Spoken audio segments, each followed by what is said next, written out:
Right now at 5, Crawford County Commissioners vote on the proposed annexation of land that would bring a solar farm. And clouds increasing out there for us today. A little cooler, thunderstorm chances still on the way. We'll have a look at your forecast coming up. Plus, a Kansas native returns home to lead the Pittsburgh Fire Department. The 4 states' most watched news starts now. Good morning and welcome to the KOAM Morning News. It's 5 a.m. I'm Samantha Walker. I'm Chris Warner. It is Wednesday, November the 18th, 19th, whatever. 19th, yeah. That's that day. It's November 19th. Happy Wednesday, halfway through the week, which also means we now have 8 days until Thanksgiving. I don't like that fact, Chris. I like that fact. I'm ready for a lot of food. I'm excited for Thanksgiving. I'm not ready for it. Okay. All right. I can get that. Okay. Being excited for it, but just not quite prepared. Hopefully, folks, maybe you're prepared. Maybe you're not. Maybe you got a lot of things to get this morning. Speaking of this morning, I was just telling you, there were a lot of folks out this morning. Like, I went to the gas station this morning, there was an actual line at like 2:30 in the morning. I'm like, what is going on? There were a lot of people on the road. Maybe they think tomorrow's Thanksgiving, they're getting a head start. I don't know.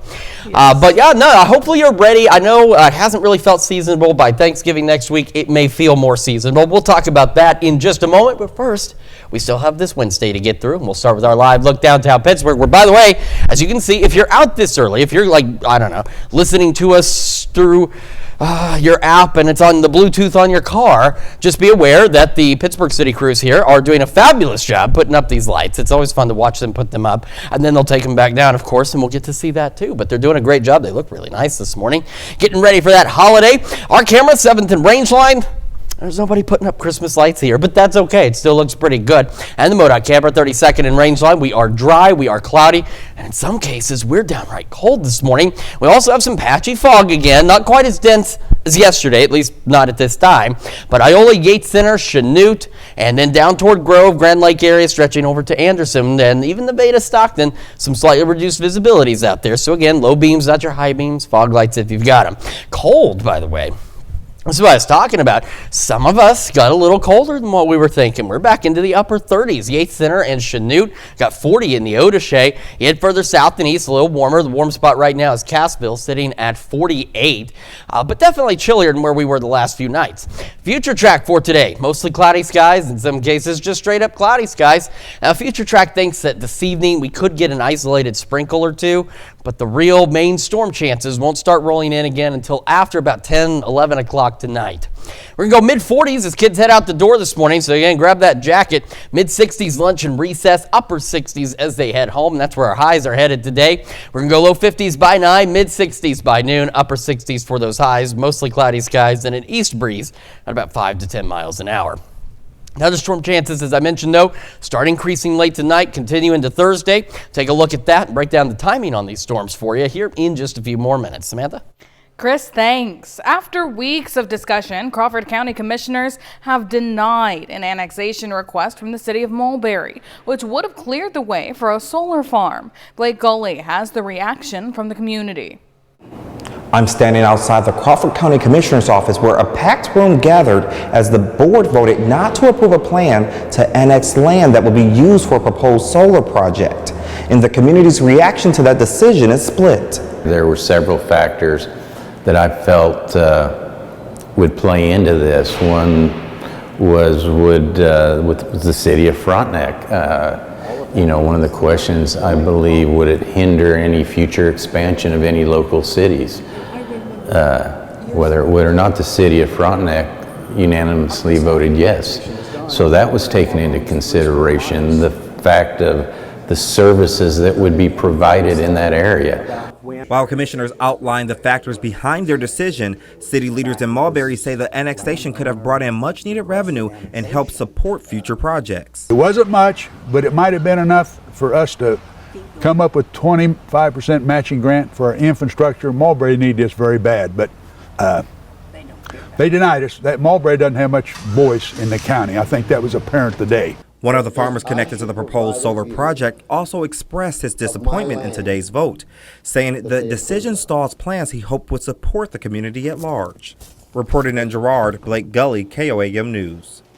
Shasta says it will take time to decide the next steps for the project. The company says the solar farm would become the county's largest taxpayer and says it welcomes more community discussion to address concerns and find a path forward. The Pittsburgh Fire Department introduced its new fire chief, Jack Spencer. Spencer previously served as a battalion fire chief and EMS leader for the District of Columbia.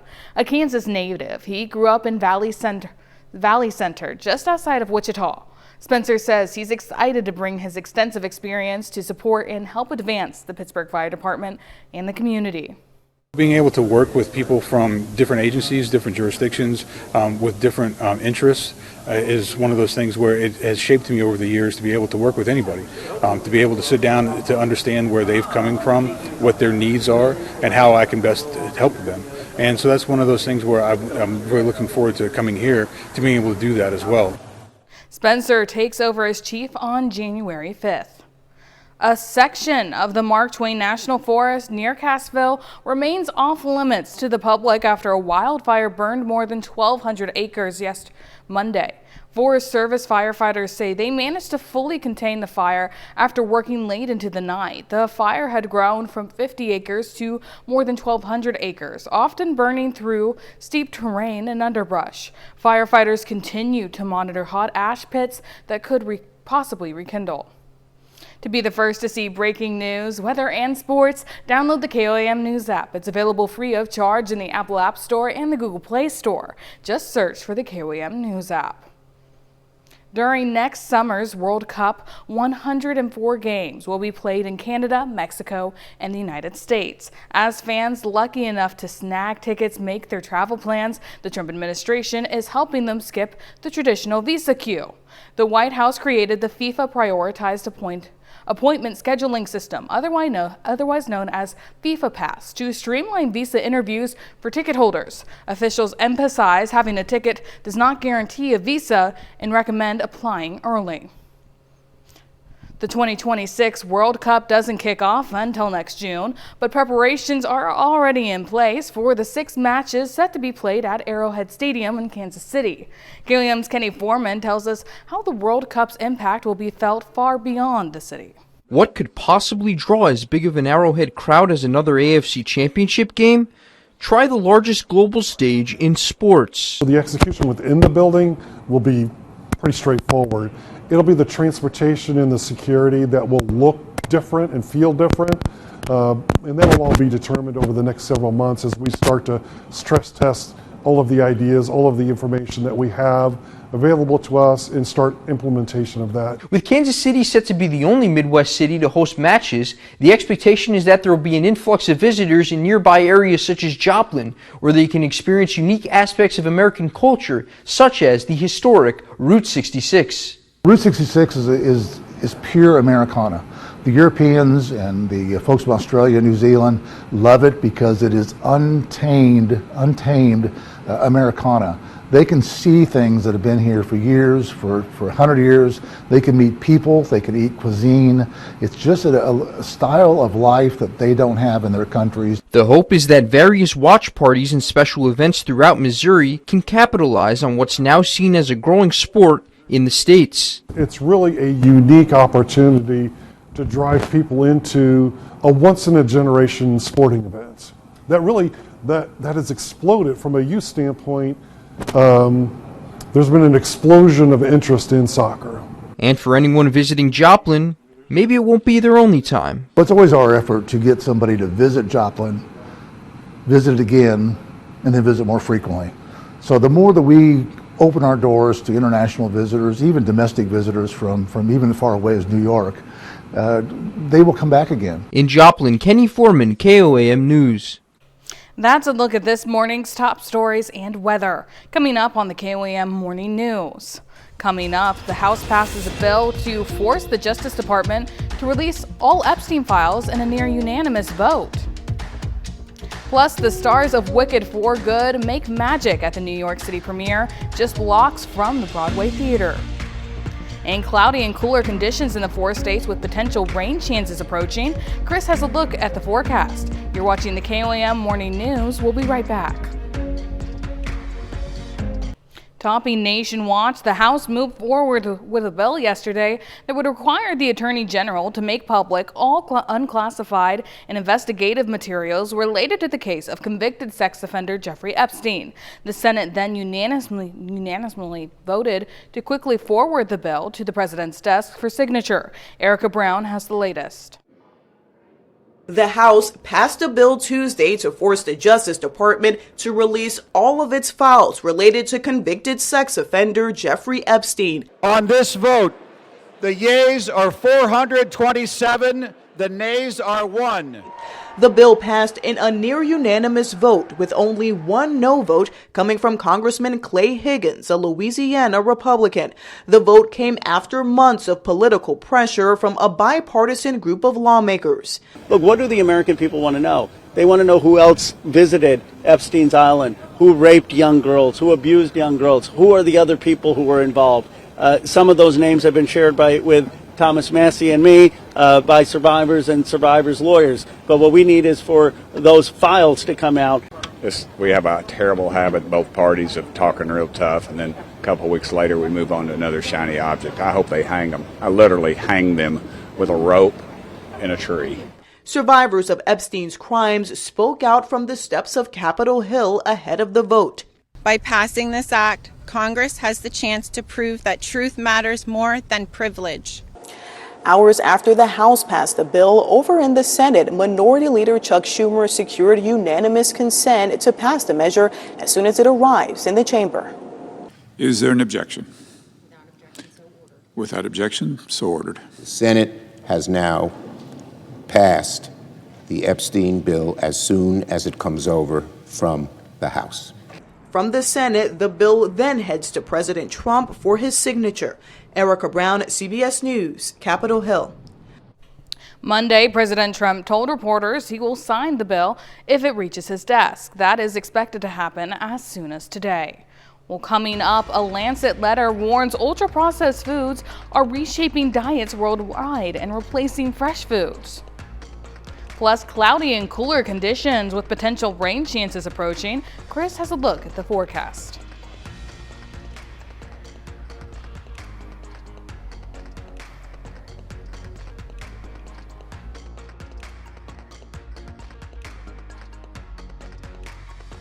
Wicked returns home for its final premiere, and a beloved rom-com character is immortalized in characteristically messy fashion. Jared Hill has today's Eye on Entertainment. The witchy stars of Wicked for Good made magic at the sequel's New York City premiere. The film follows Cynthia Erivo's Elphaba, now demonized as the Wicked Witch, and Ariana Grande as Glinda, the wizard's new symbol of goodness and a political distraction. There's an allegory for almost everything that's happening in the world right now. There's something that this movie says and addresses about those things. This is home for Wicked, and it's home for me. But also, it's like where I fell in love with this show. The New York premiere happened just blocks from Wicked's Broadway theater. Wicked for Good hits movie theaters Friday. 2, 1. Beloved movie character Bridget Jones now has a permanent home in London's Leicester Square.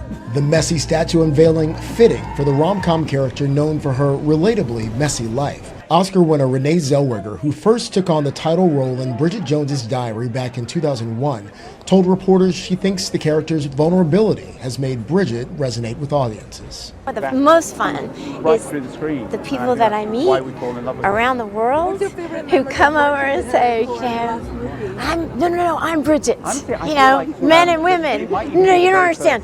I'm Bridget. You know, isn't that special? Harry Potter and Mary Poppins also have statues in Leicester Square. Adam, so nice. A charismatic nanny may not be what he seems in the new thriller series Malice. Go on then. What is the worst thing you've ever done? David Duchovny stars as a dad pitted against the family's new Manny, Adam, played by Jack Whitehall. After orchestrating a way into their lives in London, Adam's true nature and malicious plan emerges. Whitehall spoke about making Malice with creator James Wood. He has his own unique tone, which I think is phenomenal, and his Malice is very much falls within that. It has kind of wit and humor, but it's it's great storytelling. Malice is streaming on Amazon Prime. That's your Eye on Entertainment. Jared Hill, CBS News, New York. No, I really want to watch the Bridget Jones's series again. Well, now here's Chris with a quick look at your forecast. Out there, and it's going to be cloudy. It's not going to be nearly as windy. We're going to be a little cooler, and then we've got those thunderstorm chances building in late tonight into Thursday and Friday. We're going to take a full look at your forecast when the KOAM Morning News returns. Time now, 5:20. We'll be right back.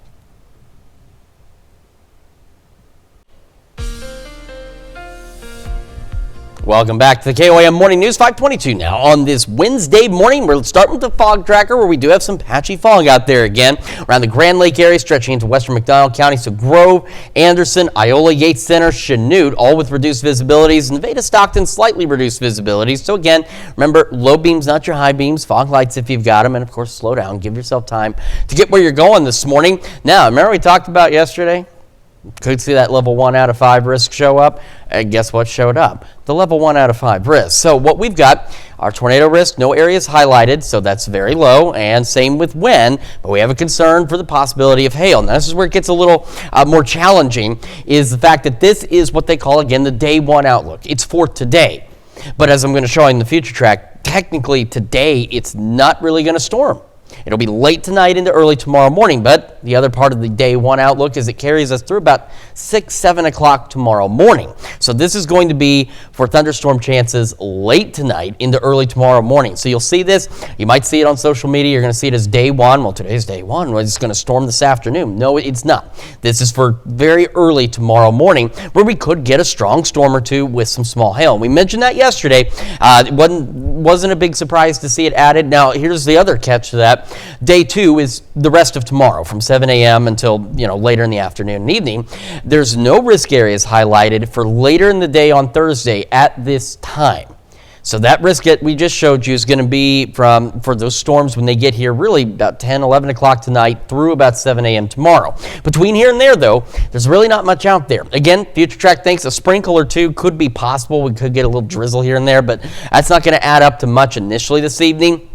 Again, it'll be late tonight, early tomorrow morning that we'll start to see shower and thunderstorm chances increasing. Now, initially, they're fairly isolated to widely scattered, but it shouldn't take long. As you can see, from 3 a.m. to 5 a.m., it does not take long for more of these storms to begin to develop. And this is our window. If we're going to see a strong or low-grade severe storm, at least right now, this is the window. It's going to be from that 3 a.m. Like I said, I know day 1 only goes to 7 a.m. tomorrow. I wouldn't be surprised if we could still see a strong storms through maybe say 8, 9 o'clock tomorrow morning. After that, we've just got scattered showers and thunderstorms across the area. We have that low pressure system approaching, and so that's what's going to keep the rain here. The other concern is just going to be with the possibility of at least some heavy rain here and there, but these showers and storms will continue scattered throughout the day into the overnight and into early Friday morning. Now initially Friday, you see we start seeing some pauses, and Friday it's going to be much more isolated to widely scattered showers, but those rain chances will continue out there for us as well. All right, mostly cloudy through the morning, pretty chilly, upper 40s to start, about 60 by 11. And thanks to the clouds, though, we don't do as much warming as we did yesterday and the day before. We're going to go into the upper 60s with those east winds at about 5 to 10 miles an hour. And again, late tonight, after these clouds increase, showers and storms. Now, yes, I know these numbers are lower, but we warm up just a pinch as we go into the overnight hours. About 60 for our low tonight. As we head into tomorrow, again, upper 60s, scattered showers, thunderstorms out there. Some heavy rain is still possible. Isolated to scattered showers throughout the day on Friday, mid-60s. We clear out. Now, next week for Thanksgiving, I know yesterday it showed 65, didn't it? We have an Arctic air mass that we're keeping an eye on. It's all about the timing. If it speeds up, which is now the expectation, it could arrive just before Thanksgiving and make it pretty darn cold out there. If it slows down again, then we may hold off on that colder air for another couple of days, but it is going to get cold again as we head at some point into next week, so we'll keep an eye on that for you as well. Let's check your forecast. We're going to send it over now to Samantha with Health Watch. Thanks, Chris. Health officials are now calling ultra-processed foods a major global health threat. A letter published in The Lancet says the rise of ultra-processed food is reshaping diets worldwide, replacing fresh and minimally processed foods. Ultra-processed foods are high in sugar, unhealthy fats, and chemicals and additives, and are linked to health conditions including obesity, diabetes, and cardiovascular disease. New research highlights how even light smoking can affect your health for decades. A study published in PLOS looked at low-intensity smokers, people who have 2 to 5 cigarettes a day. Not only did they have a more than 50% higher risk of heart failure and death, they still had an elevated risk of up to 3 decades after quitting smoking. However, researchers point out that quitting smoking does slowly lower health risks. We're learning more about the long-term health toll eating disorders take on the body. Research published in the British Medical Journal found for people suffering from anorexia, bulimia, or binge eating, the risks of diabetes, renal or liver failure, and death are higher during the first 12 months. But that risk was still higher even after 5 or 10 years after being diagnosed. An experimental drug could help improve movement for patients with spinal cord injuries, and it's already making a big difference for one patient. Stephanie Stahl has his story.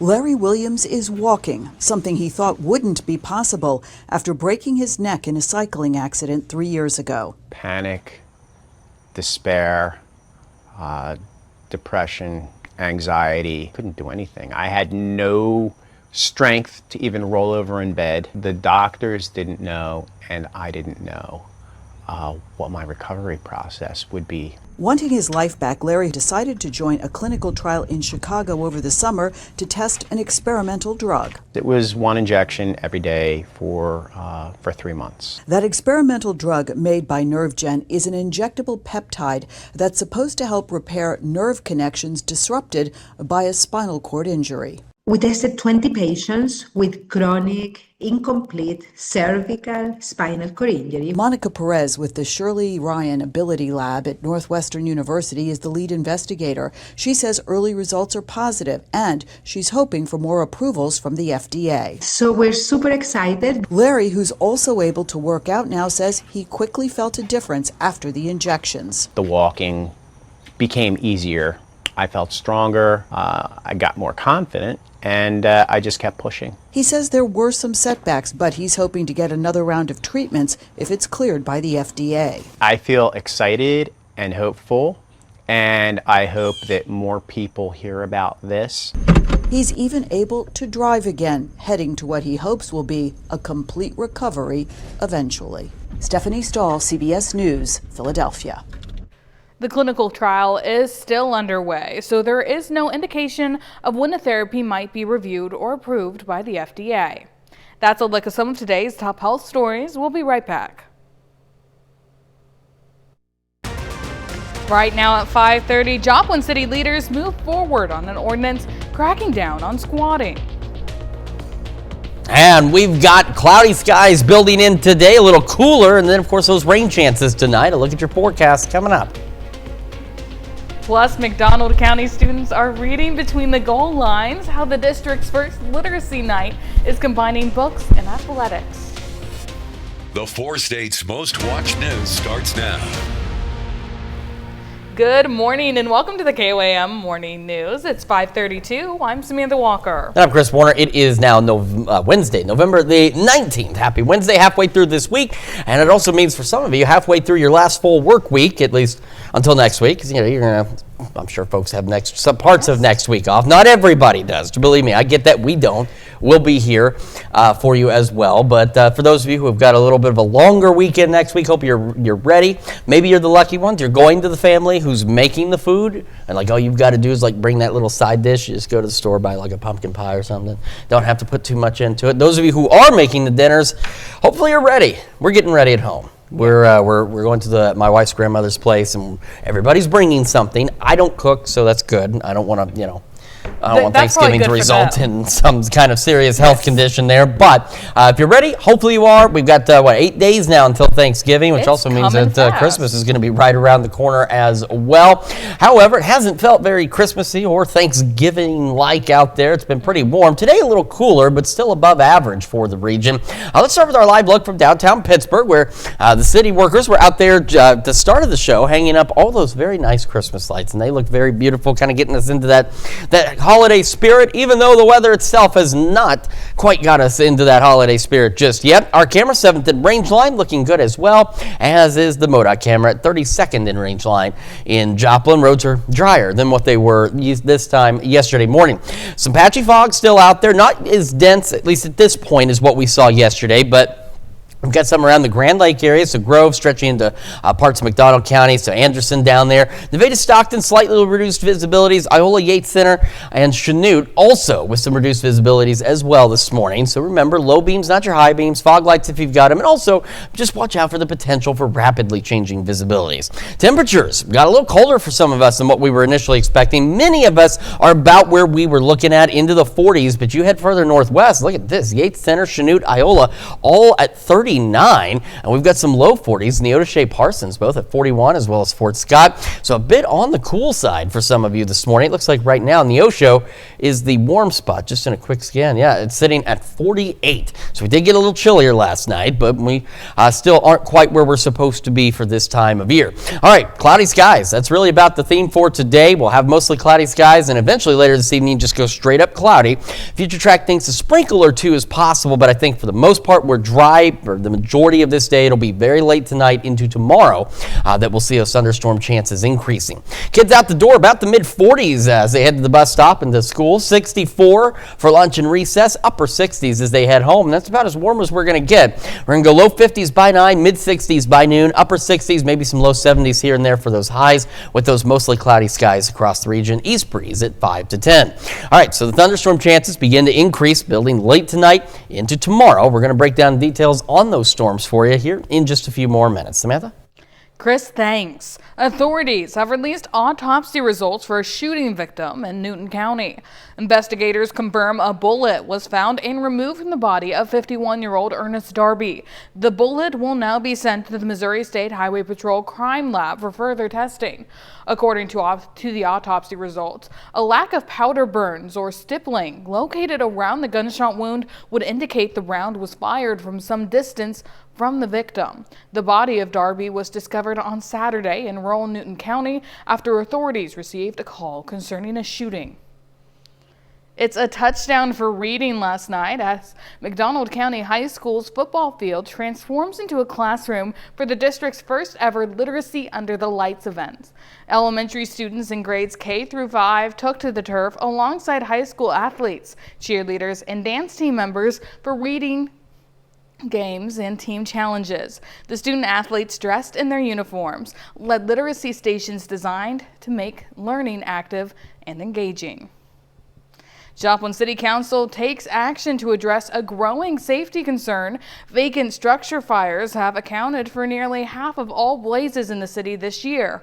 Now council members have passed the first reading of an ordinance targeting illegal occupation of buildings. But as KOAM's Ty Parks reports, the community remains divided on the approach. Joplin City Council passed the first reading of a new proposed city ordinance dealing with people illegally occupying a house or business. That vacant structure fires accounted for 61% of the fires in the city of Joplin in 2023 and 44% of the fires in 2024. This ordinance is designed to address the unlawful occupation effectively with the goal of improving health and safety in the community. The Olivia building fire is the result of people trying to keep warm in a vacant structure, and some local residents believe the ordinance would have prevented it. Because if those areas where there is squatting going on, and I'm sure there must be some around because, again, we hear about it anecdotally, but that if those areas were addressed a little more rigorously, I think that maybe we could deal more directly with the homeless problem. Some residents are concerned about the enforcement of the ordinance. It's a very difficult problem to detect, though, so they may have a hard time enforcing it any more than they're currently enforcing it. Local business owner says the focus should be on the property owners. A very real issue, but I don't believe that the unhoused community should be held accountable when the homeowner is not held accountable for keeping up the structure. In Joplin, Ty Parks, KOAM News. Monday night was the first reading of the ordinance. It'll have to go before the council 2 more times to be enacted. That's a look at our top news stories coming up this half hour on the KOAM Morning News. Coming up, Roblox will require gamers to use AI-powered age estimation technology to access chat features. Plus, a new dating app developed in Miami uses artificial intelligence to help people find authentic connections. We'll have the latest. You're watching the KOAM Morning News. In Consumer Watch, a popular online gaming platform is rolling out new safeguards to protect children from adult strangers. Roblox will soon require gamers to use AI-powered age estimation technology in order to access communication and chat features. CEO David Baszucki believes the new tool, combined with other safety measures, will become the gold standard for safety and civility in the online gaming world. DoorDash is teaming up with discount chain Family Dollar to deliver household goods, groceries, and other products. DoorDash says the new partnership will let consumers use its app to shop at roughly 7,000 Family Dollar stores across the U.S. And Honda is recalling more than 250,000 vehicles because of a software flaw that can cause drivers to lose power, increasing the risk of a crash. According to the National Highway Traffic Safety Administration, the recall includes Honda Accord hybrid vehicles with model years 2023 through 2025. There's new technology helping in the age-old quest for love. As Austin Carter reports, it's using artificial intelligence to make a real connection. Looking for love in the palm of your hand. Swiping left, swiping right, and nothing is ever good. 29-year-old Leslie Reyes moved to Miami this year. She's tried just about all the popular dating apps, but keeps hitting a wall. Dating here in Miami is harder than any other city. Now she's finding authentic matches on Alo. Developed in Miami, Alo is using artificial intelligence to help people find a real connection. Alo incorporates AI in a way that it helps you feel seen and introduces you to you first, because it merges with our authentic intelligence to create a profile for you. Alo founder and matchmaker Halea Gianni says the app uses AI to help build an intentional profile using an initial assessment that's crafted with 2 decades of relationship expertise. It's a combination, Halea says, is missing from the other apps. They've been really formulated around, attractiveness and likes and gamified algorithms, but you can't do that with the matters of the heart. Matches require a minimum 70% compatibility score. In fact, you won't even see profiles that don't reach that threshold. This is in categories like magnetism or attraction, shared thoughts or experiences, and lifestyle preferences. AI is making its way into many dating apps one way or another. For example, Tinder uses AI-powered matching to find connections, and Bumble uses it to suggest photos that could work well on your profile. This all comes amid dating app burnout in younger generations. But Reyes has high hopes for this approach. There's just so much research done beforehand that you know that whoever you match with is a good match for you. Things are looking up for love. Austin Carter, CBS News, Miami. That's it for Consumer Watch. And now here's Chris with a quick look at your forecast. The clouds building into the area. We're going to have mostly cloudy skies through a good portion of the day. Got some patchy fog to start the day as well. And then we've got thunderstorm chances building in overnight tonight into Thursday. We're going to break down the details, timing on those storms, what you need to know when the KOAM Morning News returns. Time now, 5:45. We'll be right back. Some good news for you as soybean growers. Details in today's Ag Day Minute. I'm Clinton Griffiths with today's Ag Day Minute. Welcome news for U.S. soybean growers. China has finally come in with a big buy. Beijing buying at least 14 cargoes of U.S. soybeans for shipment next month. And in January, it marks its largest single buying round of U.S. soybeans since January and represents a significant push following a recent summit between President Trump and China's President Xi. The buying is seen by traders as a demonstration of China's commitment to the trade pledges it made rather than just a goodwill gesture. Tyson Foods has agreed to stop saying it will reach net zero greenhouse gas emissions by the year 2050. It will also stop marketing beef as climate friendly. Now that's according to an organization called the Environmental Working Group, which has sued Tyson, accusing the U.S. meat company of misleading consumers with those claims. Now, Tyson's spokesperson said the decision to settle was made solely to avoid the expense and distraction of ongoing litigation and does not represent any admission of wrongdoing. And Open Table is out with its list of the top 100 restaurants in America for 2025. It says it uses insights from diner reviews and demand to determine which ones make the list. It put them all on a website by state and by restaurant name. It says Chicago accounted for 16% of all honorees, with New York following close behind. And many honorees seat fewer than 75 guests. For more Ag News, watch Ag Day weekdays on the station or get updates over at agweb.com. Now let's take it over to Chris with a quick look at your forecast. Yeah, we've got some patchy fog out there again this morning. Still not quite as dense as yesterday, but we've seen visibilities drop off a little more around the Iola area, around 3.5 miles. So Iola, Yates Center, Chanute, Fredonia, Stockton, Nevada. I got that backwards, but you know where you are. Stockton, Nevada. And then around the Grand Lake area, stretching in parts of western McDonald County. So again, low beams, not your high beams, fog lights if you've got them. And of course, watch out for that potential for rapidly changing visibilities. Now, we talked yesterday about looking at that possibility of maybe seeing that level 1 out of 5 risk for storms for Thursday. We've seen it, but this is where it gets a little more interesting. This is for day 1, and day 1 is today, but as we've discussed in the past, it will also carry us through about 6-7 o'clock tomorrow morning.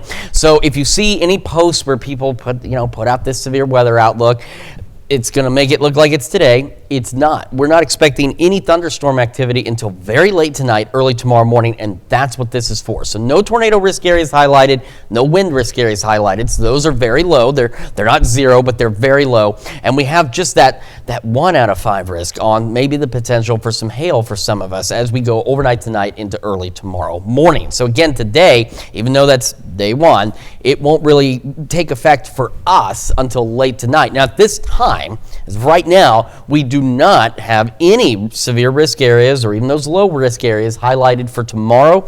Could that change? It's a possibility. But honestly, looking at the data, it does look like the initial storms we get tonight are going to have that opportunity to become strong to potentially low-grade severe, which we'll show you in a moment. First, today, like I said, there's really not much out there. We're going to be mostly cloudy and eventually later this evening, straight up cloudy. Future track hinting at maybe a few sprinkles out there before the main thunderstorms get here, and they've been pushed back a little bit. As you can see, we were looking at some isolated storm development as early as 9-10 o'clock tonight. Looks like it may be a little bit later, but once we get between midnight and 3, we start to see those thunderstorms. And it's these individual little storms here that could bring that potential to become strong to low-grade severe. And I do want to emphasize that too. This is not looking to be a major severe weather event by any means, but we could get some stronger storms. By 5, that coverage increases pretty quickly. You can see now we've got numerous thunderstorms out there. And I think, again, for us, I know that day 1 thing only covers through about 6-7 o'clock tomorrow morning. I think our window, if we're going to see stronger storms, is going to be from about 3 a.m. to, I'd say, 8, maybe 9 a.m. at the latest tomorrow. Now, thunderstorms will continue throughout the day on our Thursday, but I think that chance for stronger storms will be held off in the morning. And then after that, it's just going to be thunderstorms with the potential at times for maybe some heavier downpours out there. But as you can see, it's showers and thunderstorms for pretty much the entire area for most of Thursday. We go Thursday night into Friday. We still have thunderstorms out there, but we're starting to see that coverage wane a bit. And as we go through the rest of the day on Friday, we're looking more so at scattered showers and maybe a rumble of thunder or two. The rain coverage is greatest tomorrow, and then it becomes a lot more scattered by Friday, and then we clear out heading into the weekend. So between here and there, again, it's a bit chilly out there this morning. Upper 40s to start our day. Mostly cloudy skies, about 60 by 11 o'clock this morning. Our highs today into the upper 60s, maybe some low 70s here and there. East winds at 5 to 10 miles an hour. We'll have cloudy skies again later this evening, and I was wrong earlier. Look, it's the lack of coffee sometimes. Those numbers, I just didn't punch in the right ones. We're going to, because of the clouds, we kind of just hover into the low 60s, and that's where we're going to go overnight tonight. South winds at about 5 to 10 miles an hour. Of course, thunderstorm chances will increase. So overnight, thunderstorms throughout the day. Tomorrow, upper 60s, mid 60s for us on Friday. Scattered showers. Not bad this weekend, and the start of next week isn't too bad. I mean, it's above normal, but it's mild. But next week, we're looking at an Arctic air mass that's coming in. Now, right now, the new data has moved it up. It's speeding it up just a bit. That's why it's now a lot colder for Thanksgiving. But if it slows down again, it will move those colder temperatures back a couple of days. That's just something we'll keep an eye on for you. But one way or the other, it will get cold in the next week or so. That's Check Your Forecast. We're back with more after this. The Tulsa Rising Stars FC launches its first season, giving refugee youth a chance to connect through soccer. The league was formed in October through a partnership between Ascension St. John Sportsplex, the WYCA, and FC Tulsa. Players from countries like Syria and Afghanistan now compete while building friendships and finding community and support in their new home. Love to provide opportunities for youth and for the mentorship programs, especially with the FC backing, and having the chance to involve the local community with this refugee program really brought things together for both sides. The program pairs players with mentors who provide academic support and help with resumes and job searches. Organizers say the initiative addresses the isolation many refugees face when arriving in the United States. The league continues to grow as more young players pursue their soccer dreams while building connections in Tulsa. And we've got the cloudy skies for us today. Maybe a few peaks of sun here and there. Chilly start, upper 40s. We'll go about 60 by 11 o'clock this morning. Our temperatures today, upper 60s, some low 70s. The clouds keeping us a pinch cooler out there. East winds at about 5 to 10 miles an hour. Bear in mind, we are dry. Now, Future Track has hinted we could get a stray sprinkle or two later this evening, but the main show of thunderstorms, that main activity, won't get here until much later tonight. We'll drop down to about 60 with south winds 5 to 10. And again, tonight, I'd say again, between about 3 a.m. and let's say 8 a.m., 9 a.m. tomorrow morning, we could get a strong storm or two with maybe some small hail. So we'll keep an eye on that for you. Not expecting anything significant. We'll go upper 60s tomorrow, mid 60s Friday, scattered showers. Weekend looks good. Now next week, we've got this Arctic air mass. And yesterday, Thursday, for Thanksgiving, we were mid 60s. Now we're mid 30s. That Arctic air mass, it's all about the timing. So we're going to keep an eye on that. Right now, it's speeding up, putting its arrival next Wednesday. If it slows down again, it could change those temperatures another time for us. That's a quick check of your forecast. We're back with more after this.